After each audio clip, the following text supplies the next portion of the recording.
Alors on y va, Bezrat Hashem, la suite du Sefer Yetzira. Donc je disais, nous on était page 49 à la Mishnah 3. Alors il y a une difficulté dans ce 6e chapitre, comme on a lu depuis le début, c'est que c'est pas clair comment est-ce qu'il est structuré. Alors qu'effectivement, les 5 premiers chapitres, on avait bien compris la structure du Sefer Yetzira. Et on pourrait avoir, dirons-nous, que l'impression que ce 6e chapitre, on a mis des choses un peu disparates et peut-être même redondantes. On a l'impression que ça se répète. Et c'est le cas de cette Mishnah 3 qu'on va essayer peut-être de faire ensemble et d'un coup aujourd'hui. Alors d'abord, une première lecture. Shlosha, Echad levado omed, Shiva chalukin, Shelosha mul shelosha, Vechok machria bentaim, 12 omdim bamilchama, Shlosha oavim, Shlosha sonim, Shlosha mechayim, Shlosha memitim. Shlosha auvim, הלב והאוזניים והפה, 3 שונאים, הכבד והמרה והלשון, ואל מלך נאמן מושל בכולן, 1 על גבי 3, 3 על גבי 7, 7 על גבי 12, וכולם אדוקים זה בזה. Alors, on va d'abord lire une première fois.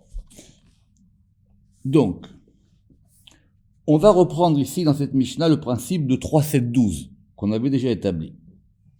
Shlosha, 3. Echad levado omed, il y en a un seul qui se tient. Shiva chalukim, 7 divisions. Des chalukim, c'est les chalok, des séparations. Shlosha mul shlosha, 3 en face de 3. Vechok Machria Bentaim, et notre fameuse langue du plateau qui équilibre entre les deux. Donc, on reprend ici, donc on reprend les 3. Donc, à propos des 3, on a Shlosha, Echad Levado Omed, 3, 1 Levado Omed, on va voir ce que ça veut dire. 7, Shiva Chalukim, il y a 7 divisions après, qui sont 3 face à face, Shlosha mul Shlosha, 3 en face de 3, Vechok Machria Bentaim, et 1. Comme on a dit, la langue du plateau qui équilibre entre les deux. Donc ça fait 3 et 3, 6 et 1, 7. Donc on a nos 3 et on a nos 7. Shne Masar, après on passe au 12. Omdim Bamilchama, et on a maintenant 12 qui se tiennent en guerre. Donc 12 c'est 4 fois 3. Shlosha Uvim, 3 qui aiment. Shlosha Sonim, 3 qui haïssent, ça fait 6. Shlosha Mechayim, 3 qui font vivre. Shlosha Memitim, 3 qui font mourir. Donc on a Shlosha Oavim, 3 qui aiment, 3 qui haïssent, 3 qui font vivre et 3 qui font mourir. Donc ça fait 12. Et maintenant les 12, on va les diviser. Les Shlosha Oavim, les 3 qui aiment, c'est Alev, Aoznaim, Ve'ape, le cœur, les oreilles et la bouche. Shlosha Sonim, les 3 qui haïssent, Akaved, le foie, le mara, la bile et le lachon. Donc il faut reprendre. Et Shlosha Sonim, et les 3 qui haïssent, Akaved, Ve'amara, Ve'alachon, on a dit le foie, le mara et le lachon. Simplement que dans cette version-là, on a les 3 oavim, les 3 sonim, et on n'a pas les autres. Et on n'a pas les autres. Parce que nous, il y a 3 qui font vivre et 3 qui font mourir. Je reprends. On a les 3. Shlosha echad levado omed. Après, on a les 7. Shiva chalukim, et qui sont 3 et 3 face à 1. Après, on a les 12, et les 12 se divisent en 4 fois 3. Et maintenant, la Mishnah ici, elle va détailler. Les 3 qui aiment, c'est le cœur, les oreilles et la bouche. Et les 3 qui haïssent, c'est le foie, la bile et la langue. Ve'el melech ne'eman moshel bechulan. Et il y a un El Melech, un El roi Ne'eman qui est fidèle, Moshel Bechulan qui les domine toutes. Point. Echad al gabe shlosha, 1 sur 3. Shlosha al gabe shiva, 3 sur 7. Shiva al gabe shnemasar, 7 sur 12. Vekulam adukim ze bazé. Et elles sont toutes kulan au féminin pluriel, à savoir les séphirotes ou les éléments ou les lettres. Adukim, on avait dit que Adouk c'était imbriqué l'un dans l'autre. Voilà en gros la Mishnah. Le Rama qui dit, mais qu'est-ce qu'on vient de vous apprendre ici? Donc apparemment, on revient maintenant sur le principe général de 3, 7, 12. Si on revient sur le principe général de 3, 7, 12, ce qui semble être, ou ce qui semblerait être le fil directeur de la Mishnah 6, on ne voit pas ce que ça vient nous faire. Évidemment qu'on sait que 3, 7 et 12. C'est quoi maintenant cette division et on va dire la nouveauté, le chidouche, ça serait que maintenant on va diviser les 12 en 4 fois 3. Très très bien. Donc c'est une Mishnah sur laquelle en général on va assez vite, parce qu'on dit, voilà, qu'est-ce qu'elle va amener en plus? Simplement le fait qu'elle va indiquer qu'il y a des éléments ensemble. Alors on va la relire tout doucement, et on va maintenant l'expliquer comme le Ramak la voit. Le Ramak, n'oubliez pas que lui, il pense que dans la Mishnah, que dans le chapitre 6, on est maintenant là pour expliquer comment ces principes de 3, 7, 12, ils vont après se déployer et se diffuser dans les mondes inférieurs.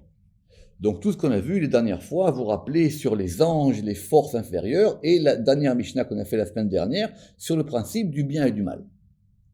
Parce que le principe du bien et du mal, il vient évidemment après. C'est une fois que tout est en bas, que des choses qui, au bout d'un moment, comme on l'expliquait, au niveau de Elohim, il y en a un qui est en vis-à-vis de l'autre. Donc le Rama qui nous explique ici que cette Mishnah, elle vient nous expliquer comment ce principe de 3, 7, 12, il va maintenant se déployer dans la matérialité. 3, 7, 12, nous on a déjà expliqué, vous vous rappelez à chaque fois comment ça se substitue en Olam, Shana, Nefesh. Donc on les connaît déjà maintenant, ces histoires de Olam, Shana, Nefesh. Donc d'accord, qui vont correspondre le monde, l'année, l'âme, le monde, l'année, l'âme, et par rapport à chacun de ces degrés. Ça, tout ça, on le sait.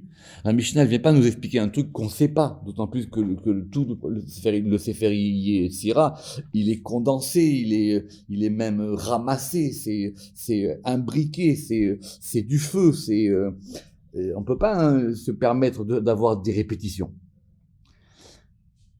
Donc le Rama qui dit que si on est cohérent avec ce qui s'est passé dans les Mishnayot 1, 2, 3, 4, enfin comme on les a divisés au début du chapitre 6, maintenant on est passé le principe de 3, 7, 12 dans les mondes supérieurs, dans les mondes qu'il appelle les mondes spirituels, Ruchanim. On va maintenant aller voir comment ça se passe dans les principes matériels. Pourquoi? Première remarque, c'est que quand nous, on a parlé de Olam Shana Nefesh, plus haut, vous vous rappelez qu'on a parlé des signes du zodiaque, qu'on a parlé des jours de la semaine, qu'on a parlé des membres du corps. On a peut-être été trop vite en considérant qu'il s'agissait des membres du corps physique. Été trop vite en considérant qu'il s'agissait des signes du zodiaque physique. Après le Ramak, non. Ce sont les principes de ces choses-là. Ce sont les principes de ces choses-là. Parce que le principe pour avoir comme dit le Zohar, pour avoir le lundi en bas, le Yom Sheni en bas, il faut qu'il y ait un Yom Sheni en haut. Maintenant, le Yom Sheni en bas, c'est le dernier degré. Pour reprendre l'exemple des 7 jours de la semaine. Et le Ramak, il avait dit pareil pour le signe du zodiaque. Il dit, mais attends, le Sagittaire en bas, c'est joli, mais le Sagittaire en bas, c'est-à-dire en bas, même dans la voûte céleste, il correspond à un principe du Sagittaire encore plus haut. Donc maintenant, cette Mishnah 6, c'est la Mishnah du déploiement, comme j'ai expliqué. Or, quand on va déployer les choses, c'est plus pareil en bas. Et le Ramak, il va faire attention pour dire que maintenant, cette nouvelle distinction en 3, 7, 12, qui est en regard des 3, 7, 12 qu'on a vu auparavant avec tout ce qu'on sait sur Olam, Shenan et Fesh, elle a maintenant une différence subtile. Et on va maintenant l'étudier. Shlosha.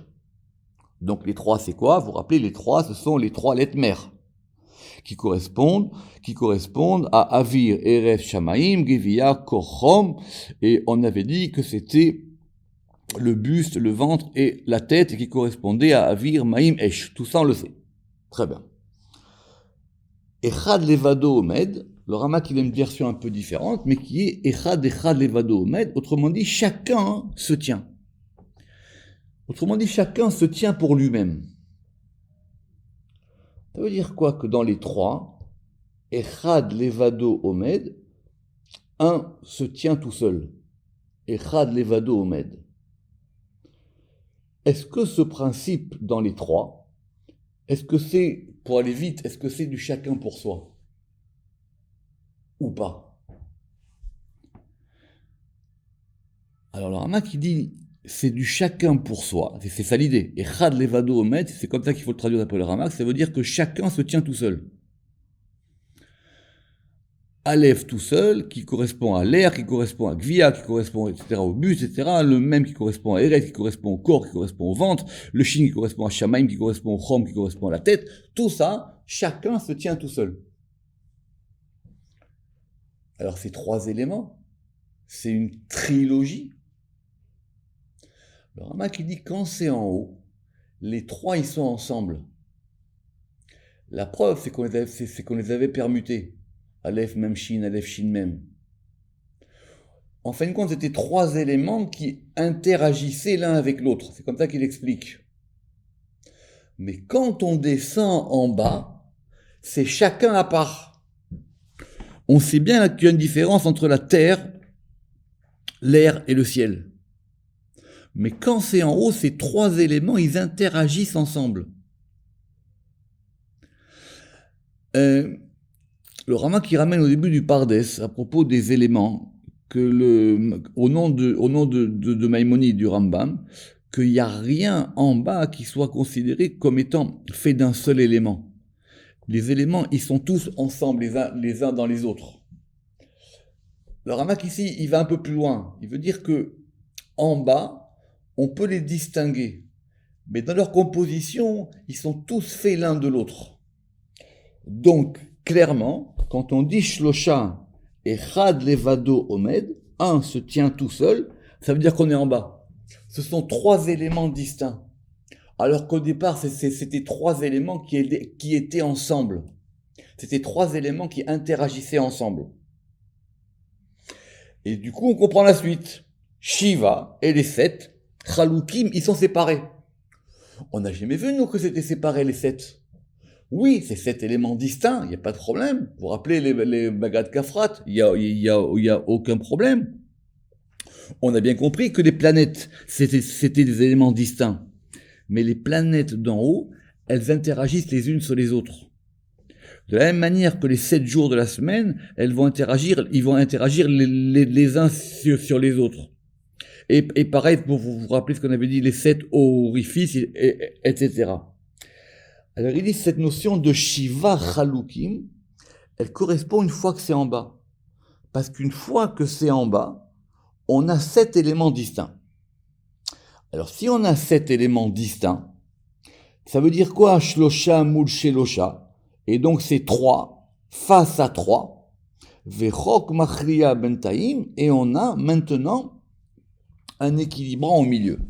Le Ramak, lui, il a ve'echad. Il n'a pas chok, il dit ve'echad machriya benehem, et il y en a un qui équilibre entre eux.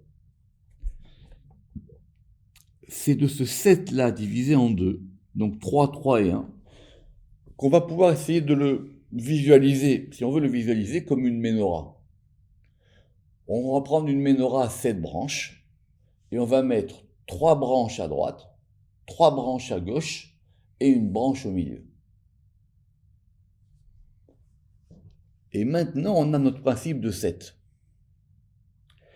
Comment est-ce qu'il va s'agencer ce principe de 7? Alors, On a qui dit on peut le voir de deux manières. Soit on place à droite, on met d'un côté Shavtai, c'est-à-dire Saturne, Tzedek, Jupiter, Madim, Mars, d'un côté. De l'autre côté, on met Noga, qui est Vénus, Kochav, qui est Mercure, et Levana, qui est Lune, et on met le Soleil au milieu. Et quand il s'agirait des jours de la semaine, on va mettre le dimanche, le lundi et le mardi d'un côté, le mercredi, le jeudi et le vendredi de l'autre côté, et on met Shabbat au milieu. Qu'est-ce qu'on a gagné comme ça? C'est qu'on les voit maintenant comme étant des éléments qui se font face à face avec un élément qui les équilibre au milieu. Or ça, c'est une nouvelle configuration. Parce que cette configuration-là, nous, dans les chapitres précédents, on ne l'avait pas vue. C'est ça, hein, ce que cette Mishnah nous apporte. C'est qu'on va voir les choses maintenant d'une autre manière. Alors, pour prendre l'exemple du Shabbat, c'est intéressant. On met, dimanche, lundi, mardi. Après, on met mercredi, jeudi, vendredi. Et on met le Shabbat au milieu.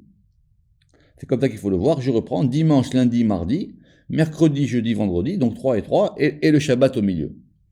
Si c'est comme ça, d'après ce que dit le Ramak, ça veut dire que maintenant, ici, on a 3 jours de la semaine à droite, 3 jours de la semaine à gauche, et le Shabbat qui est au milieu. Et donc, du coup, les jours, ils ne sont pas unifiés. Alors, ils ont un centre. Shabbat, il est maintenant au centre des jours. Mais ils n'ont pas l'unification qu'ils avaient dans les 7 plus hauts. Et pareil, si on va appliquer ça maintenant aux membres du corps, alors on va mettre l'œil droit, l'œil gauche, la narine droite d'un côté, l'œil gauche, ozel, ozen small, et l'oreille gauche et la narine gauche de l'autre côté, et on met la bouche au milieu. C'est une autre configuration. Qu'est-ce qu'elle nous apporte? C'est un autre degré. C'est la manière dont les choses, elles sont en bas. Alors, il se trouve que pour le Shabbat, c'est assez complexe. Parce que, par rapport aux 7, nous, on s'était pas posé la question. On avait dit, il y a 7 degrés qui correspondent à 7 jours de la semaine et il y a le Shabbat. Il dit maintenant ici, quand on le considère à un autre niveau, c'est 3, 3 et 1. Et il y a un centre. Alors, s'il y a un centre, normalement c'est Shabbat. Et donc, si ce centre, il est Shabbat, ça veut dire que maintenant tout est organisé autour du Shabbat. C'est une manière de voir les choses. Il faut réfléchir à ce que ça nous amène en plus. Parce que le Ramak, il dit, du coup, maintenant, les choses, elles vont, il le dit dans les mots, Ve Shabbat Msaïd, donc le Shabbat, il est au milieu, Bilti Meyached Ayamim, sans qu'il unifie les jours. Qu'est-ce qu'il veut dire par là? C'est pas évident, parce que si le Shabbat, il est au milieu, c'est un principe, on va dire, intermédiaire. C'est pas un principe unificateur. Rappelez-vous que pendant que dans Maaseh Bereshit, le Shabbat, il est à la fin de la semaine. En tout cas, c'est ce qu'on comprend maintenant. Que maintenant, on a opéré une deuxième manière de voir les choses. Alors maintenant, passons aux 12. Alors, Shnei Massar, mais les 12, le Ramak dit c'est encore plus clair, parce que les 12, Obdim Bamilchama, ils se tiennent en guerre. Ils sont en guerre. On n'a pas vu ça qu'ils étaient en guerre. On avait vu que c'était les 12. Donc je rappelle, les 12 qui correspondent aux 12 mois de l'année, qui correspondent aux 12 signes du zodiaque, qui correspondent à 12 organes, qui correspondent à 12 facultés humaines. Plus haut, si on fait attention, il y avait marqué Ke'ein Milchama. C'est comme si ils étaient en guerre. Or là maintenant, il y a marqué qu'ils sont en guerre. En haut, c'est vrai qu'on a 12 éléments opposés, mais ils ne sont pas en guerre. Ils ne sont pas l'un face à l'autre. Ils ne se font pas la guerre les uns les autres. Alors que maintenant qu'on a compris qu'il y avait le principe du bien et du mal qu'on a expliqué dans la Mishnah précédente, alors vraiment c'est une guerre. Ce principe des 12, c'est un principe de guerre. Alors que plus haut, Il y avait marqué dans la Mishnah 2, Ve'archan kemin milchama. Et il les avait organisés comme une sorte de guerre. Kemin milchama. Alors qu'ici, on a marqué, ba milchama, en guerre. Donc c'est le Rama qui a raison. Plus haut, ça ressemble à une opposition, c'est kemin, comme une sorte de guerre. Et quand on descend, c'est vraiment une guerre. Là, maintenant, effectivement, ce sont des principes même contradictoires, voire contraires. Parce que maintenant, on a le principe du bien et du mal. Comment ces 12-là, maintenant, on va les diviser? On va les diviser en 4 fois 3. Alors, cette division en 4 fois 3, il n'y a pas de problème. Le Rama qui l'a aussi. Shlosha ou Avim, il y a 3 qui aiment. 3 qui sont du côté de l'amour. Shlosha Sonim, 3 qui sont du côté de la haine. Shlosha Mechaim, 3 qui sont des apporteurs de vie, qui sont des vivifiants, Mechaim. Veshlosha Memetim, et 3 qui apportent la mort. Maintenant, en fonction des Mishnayot, on va les préciser. Mais ça dépend des versions. Alors, Rama dit qu'il y a tellement de versions contradictoires qu'il vaut mieux rester sur le principe général qu'il y a 3, je répète, Shlosha Oavim, Shlosha Sonim, Shlosha Mechaim et Shlosha Memetim. Quels sont-ils? Qu'est-ce qu'ils apportent? C'est une autre manière de voir les choses, c'est ce qu'on va essayer de voir maintenant. C'est quoi cette notion de 12 qui sont en guerre? Il y a un principe de 12 et il y a un principe de guerre. Alors il dit quand ces 12 ils sont en haut, les 12 ils sont des éléments distincts, mais ils agissent à l'unisson. Ils agissent en fonction de la direction qu'on leur donne. Ils sont dirigés d'une manière ou d'une autre. Et on avait dit que c'était quoi la direction en haut? Vous vous rappelez, c'était quoi? C'était soit Chesed, soit Din, soit Rachamim. Soit du côté droit, soit du côté gauche, soit du côté central. Or là, maintenant, pour prendre l'expression à la mode, ça devient multipolaire. Ça va dans tous les sens. C'est quand on remonte que les choses s'unifient. Quand on descend, elles se séparent. Alors le Ramak, il va donner plusieurs manières d'expliquer ces 4 fois 3. Première manière, quand on a dit que les 3 qui font vivre, ils correspondent au principe de ce qui est chaud et humide. Et ils vont correspondre aux théomim. Donc les théomim, ce sont les gémeaux, les moznaïm, les balances, et Déli, on a dit que Déli, c'était le Verseau. Donc ça, ce sont des principes qui apportent la vie. Après, il y en a 3 autres qui sont froids et secs. Parce que quand on voit dans les éléments, ce qui est chaud et humide, ça s'oppose à ce qui est froid et sec. Et donc ça correspond au Shor, Shor c'est le taureau, Betula la vierge, et le Guidi au Capricorne, parce que ceux-là, ils sont froids et secs. Et donc c'est pour ça que eux, ils sont des éléments qui apportent la mort. Après, on a 3 qui sont froids et humides. C'est ceux-là qu'on va appeler ceux qui haïssent. Et ils vont correspondre au Sartan, le cancer, le Akrav, le scorpion, et les Dagim, le poisson. Et qui vont s'opposer à 3 qui sont secs et chauds. Et ces 3 qui sont secs et chauds, c'est eux qu'on va appeler ceux qui sont aimés. Et ça va correspondre au Talé. Le Talé, c'est le bélier. Arié, c'est le lion. Et Keshet. Et de même, par rapport au mois. Parce que il dit le mois du printemps, eh ben c'est le mois, le mois du printemps parce qu'il est chaud et humide. Et donc ça, c'est ça qu'on aime. Après, après les autres mois qui sont Tishri, Cheshvan, Kislev, ils sont en opposition, parce que ce sont des mois de pluie.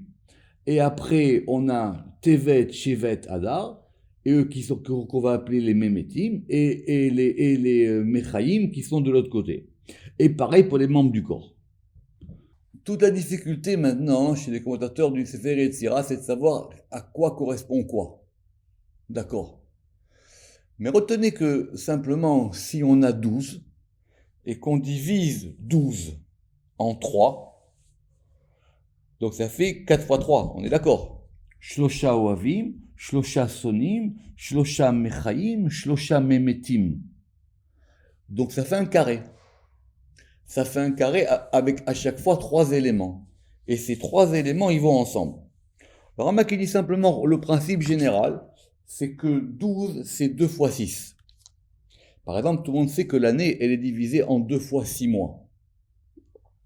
C'est-à-dire, il y a... Alors, c'est très intéressant parce que quand, par exemple, on regarde les mois de Rosh Hashanah, par exemple, de Tishri à Nissan, il y a 6 mois. Et après, de Nissan à Elul, il y a encore 6 mois. Donc il y a 2 fois 6. Et dans les 6, il y a un côté ascendant et un côté descendant. Donc le côté ascendant, d'un côté, ça va s'appeler celui qu'on aime. Le côté descendant, celui qu'on haït. Le côté ascendant, c'est celui qui fait vivre. Et le côté descendant, c'est celui qui fait mourir. Maintenant, est-ce qu'on va dire franchement qu'il y a des mois ou des éléments qui sont des éléments qui apportent la mort? Alors c'est une bonne question. Se dire quoi? Se dire quoi? Que ce sont des éléments qui vont apporter la mort. Il dit c'est quoi par exemple les 3 éléments qui apportent la mort? Alors, il dit ce sont les 2 pieds et la bile. Pourquoi? Parce que les pieds, c'est ça qui amène l'homme. Alors c'est marqué en même temps que Reglaim Yordom Mavet, c'est marqué dans le Zohar que les pieds, c'est ce qui touche le sol, c'est ce qui est le plus proche des forces de la terre et des forces de la mort. En tout cas, ce qui est clair, c'est que cette distinction entre 3, 7, 12 qu'on a vue aujourd'hui, cette distinction de 3, 7, 12, elle est nouvelle. C'est que maintenant, les éléments, ils sont en contradiction les uns avec les autres.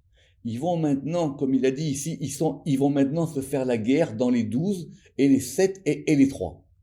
Simplement, pour ne pas qu'on tombe dans la division absolue, c'est pour ça que c'est terminé en disant El Melech Neeman Moshe Bachulan. Mais attention, c'est la grande leçon du Sefer Yetzira. Attention, il y a un patron, il y a un Dieu, et lui, on peut lui faire confiance, et lui, il est Moshe Bachulan, et lui, maintenant, il domine tout. Ramak, il dit pourquoi ça? Parce qu'il dit le Sefer Yetzira, il veut tout le temps se prémunir contre une opinion extrême et qui n'est pas du tout recevable, à savoir que le monde, il est laissé à lui-même. Que le monde, c'est simplement des forces qui se battent entre elles. Le principe de Sefer Yetzira, c'est justement, vu qu'on indique la multiplicité et la diversité, il faut toujours remonter à l'unité. Et si c'est comme ça, on va comprendre maintenant notre dernier petit point de la Mishnah, qui nous dit quoi?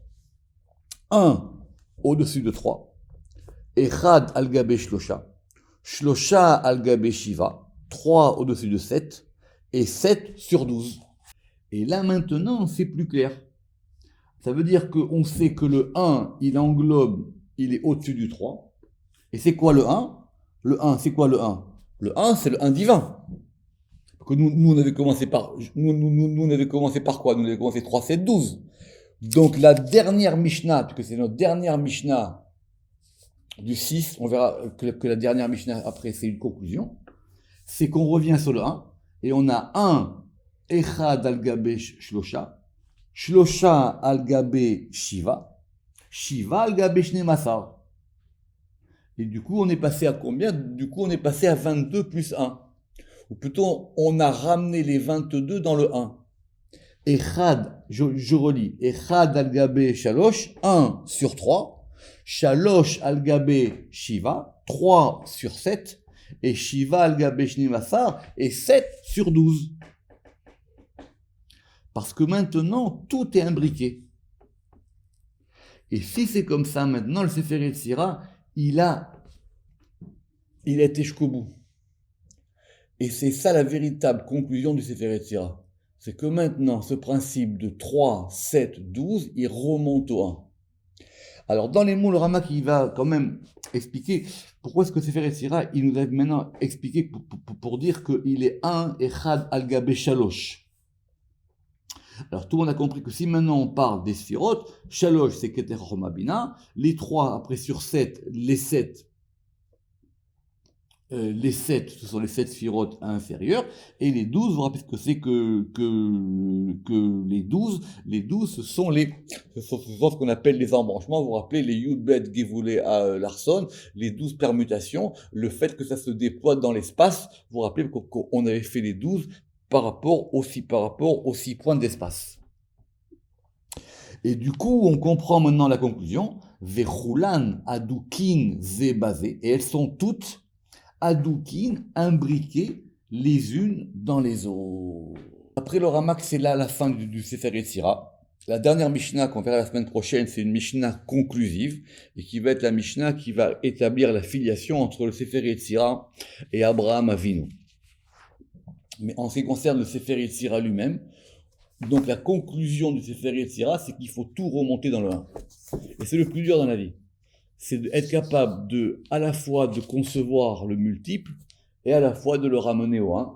Baruch Adonai Le'olam, Amen ve Amen.